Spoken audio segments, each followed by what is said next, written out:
En la ciudad de Carlos Paz se espera una máxima de 27 para hoy. El cielo está despejado por ahora.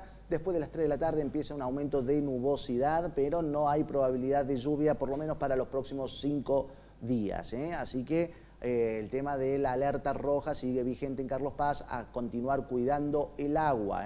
Y mucho, por cierto, porque se vienen jornadas calurosas y ya estamos en época donde hay mucho turismo, donde hay mucha gente y la demanda se incrementa, la demanda en el servicio del agua potable.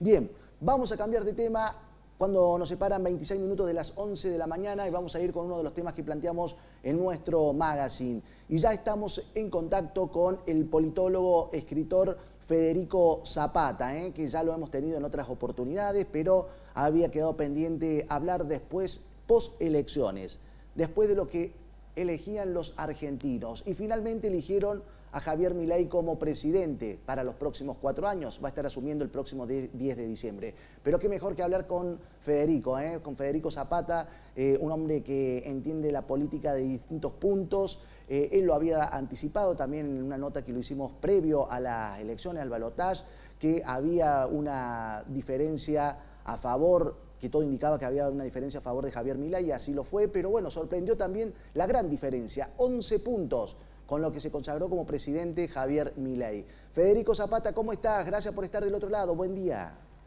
Buen día, todo bien, un gusto saludarlos. Gracias, igualmente, gracias por estos minutos. Sé que estás con muchas tareas de distintos medios también que te están convocando justamente para hacer un análisis post-elecciones y queríamos tenerte y tenemos el privilegio de escucharte, que nos cuentes un poquito un análisis de lo que te pareció a vos, desde tu punto de vista, por qué esta gran diferencia y, si no me equivoco, es uno de los presidentes argentinos más elegidos en la historia, ¿no? Bueno, a ver, lo primero te diría es que, que evidentemente lo que vimos el domingo fue mucho más que una elección de balotaje como la que estamos acostumbrados. Son normalmente elecciones que se definen por 1 o 2 puntos, los balotajes siempre son muy, muy parejos. Claro. Confirmamos una suerte de ola nacional, una ola nacional sobre todo con epicentro en el interior del país, que bueno, que es un poco lo que termina de sepultar la posibilidad de reelección del peronismo kirchnerista a nivel nacional. Esa ola nacional tiene ya no solamente a Córdoba como una de sus protagonistas, sino tiene a Mendoza, tiene a Santa Fe, tiene a San Luis, con lo cual lo que estamos claramente es presenciando una suerte de ruptura del cordón umbilical que unió al kirchnerismo con el territorio federal. Es un kirchnerismo que en su fase final se está, digamos, de alguna manera resguardando en la provincia de Buenos Aires, aún con una elección en la provincia de Buenos Aires también mucho más pareja de lo que se esperaba. Así que bueno, en principio ha sido una elección contundente, una suerte decimos nosotros, una suerte de meteorito que le ha caído al sistema político, porque probablemente el sistema que nosotros conocimos hasta el 10 de diciembre, o que conocimos hasta la elección del domingo, no va a ser el mismo que el que vamos a ver a partir del 10 de diciembre. Claro, claro, Federico, y bueno, como leemos allí en el pie de pantalla, se configura el mapa político. Creo, si no me equivoco, fueron 3 provincias en la República Argentina que ganó el masismo, que ganó Massa. El resto fue contundente el triunfo, como bien decías vos, de Milei, como lo marcó Córdoba, lo marcó Santa Fe, San Luis.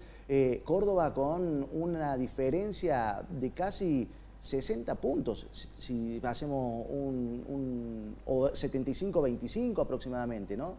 O sea, sí, Mendoza también fue muy, muy contundente, pero digamos, la singularidad es que no solo, digamos, hoy los cordobeses o Córdoba no está aislada del país, sino que de alguna manera fue la vanguardia de un proceso que estamos viendo más en todo el mapa argentino, ¿no? Con algunas excepciones, vos marcaste Formosa, Santiago del Estero sobre todo. Creo que la elección de Chaco está disputada, pero digamos en el resto del país lo que tenemos, incluso en la provincia de Buenos Aires, que tiene una elección pareja, en el resto del país, diferencias muy, pero muy sustantivas.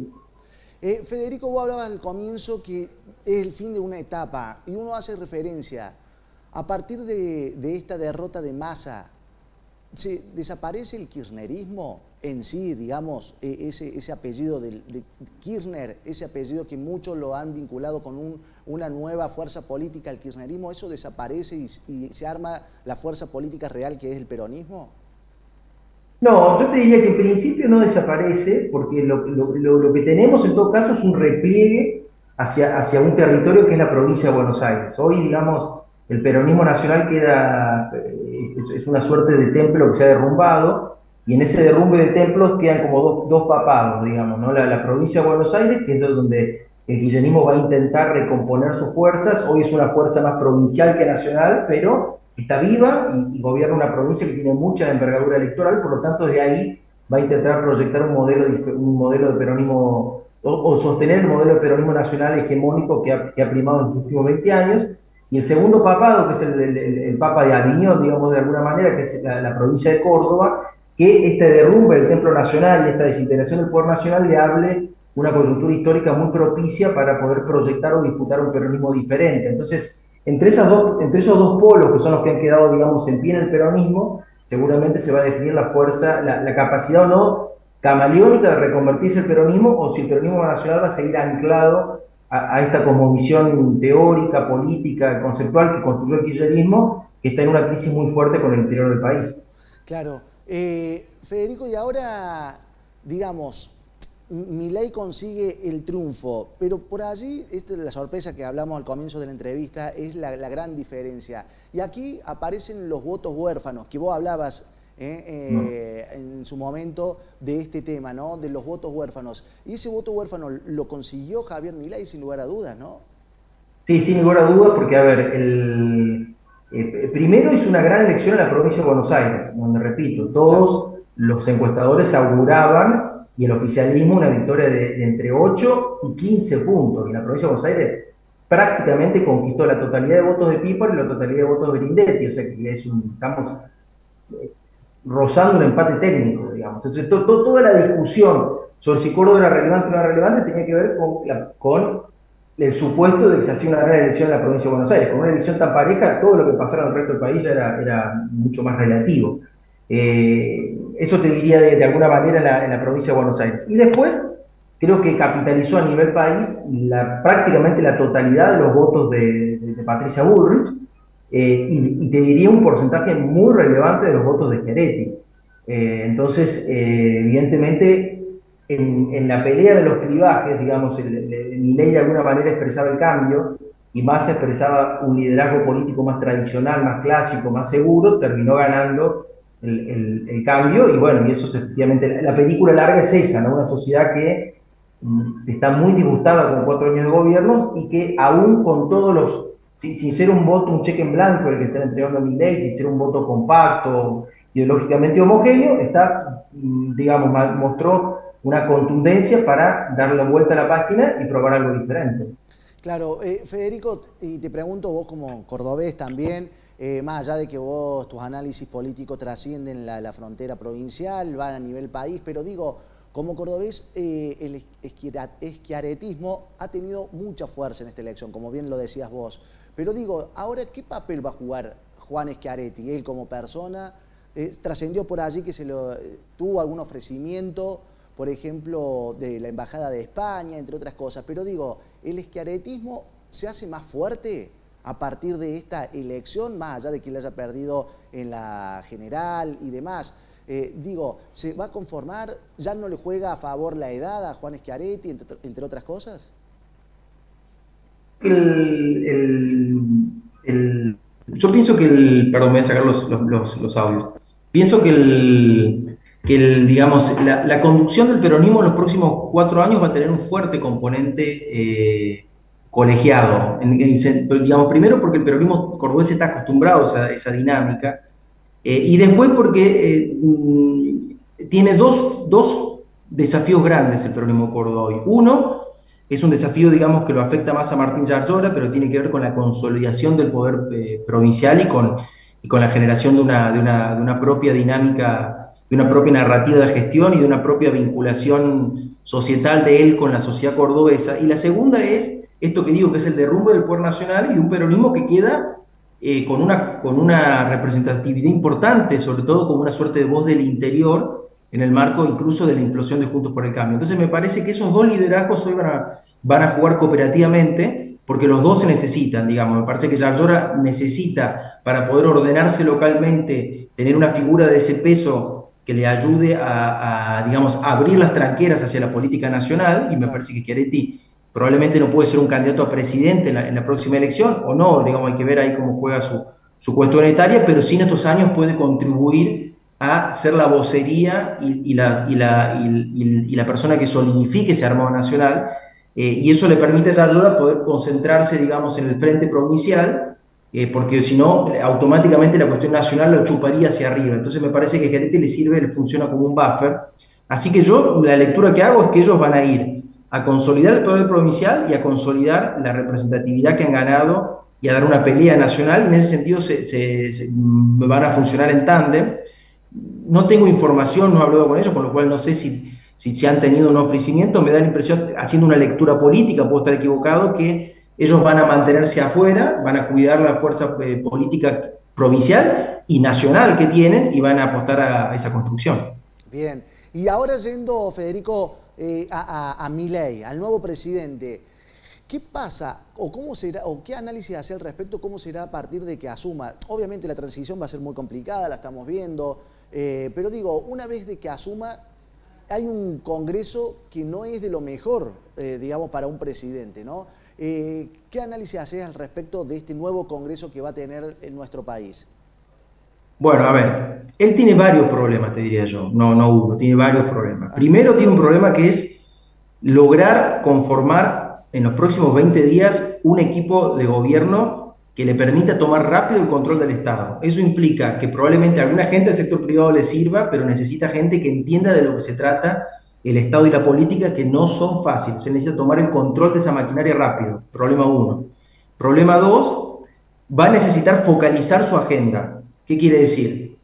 Si se larga a hacer todo lo de, digamos, la complejidad de temas de los que han narrado, probablemente termine no haciendo nada. Entonces él necesita, su prioridad hoy es la economía, necesita estabilizar la economía, y para estabilizar la economía necesita, digamos, implementar un proceso de reformas estructurales, que es la condición sine qua non para estabilizar, en un marco de una sociedad que eso lo va a sufrir, porque convengamos que no es fácil lo que le queda. El gobierno le ha dejado prácticamente un Hiroshima, le está entregando, entonces no es fácil la situación. Pero ahí tiene una segunda cuestión, que es acotar, enfocar la agenda. Lo primero es profundidad, lo segundo enfocar la agenda, y eso implica neutralizar al interior de su coalición la vocería. Si él se larga con una especie de una agenda de multiplicidad de temas, con la excentricidad que además ha enunciado en algunas temáticas, se va a generar un Vietnam y va a quedar trabado ahí, y no va a poder hacer ni lo más importante ni lo menos importante. Claro.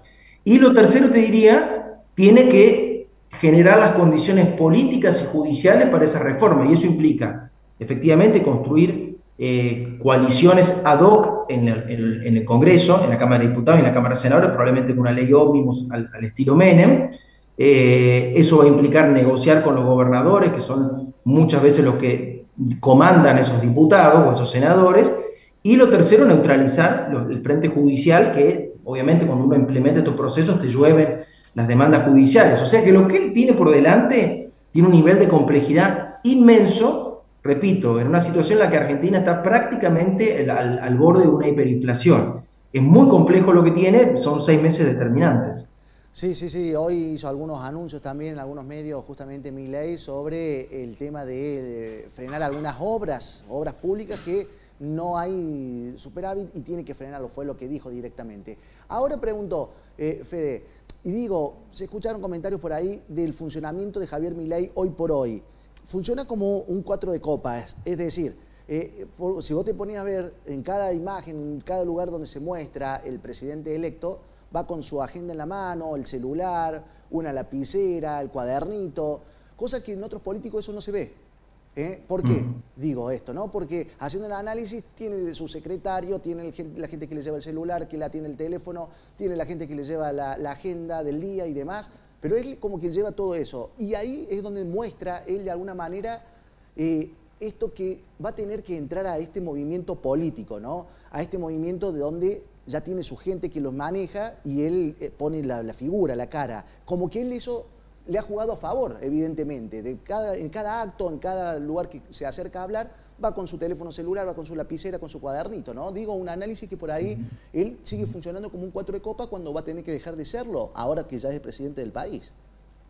Bueno, es muy interesante lo que decís. Efectivamente, creo que parte de su conexión con la sociedad tiene que ver con que en una sociedad democrática como las occidentales, donde está muy cuestionada la jerarquía, el principio de jerarquía, él se muestra o se ha mostrado, como suele ocurrir en estos outsiders, como una persona, digamos, del común, ¿no? Claro. Llamémoslo de esa manera. Y eso creo que le favoreció mucho la construcción de, de un ligazón afectivo muy potente que tiene con un sector de la sociedad argentina, que es un fenómeno raro, digo, no hemos tenido tantos casos en la democracia argentina de ese nivel de conexión que tiene él con un sector de su electorado.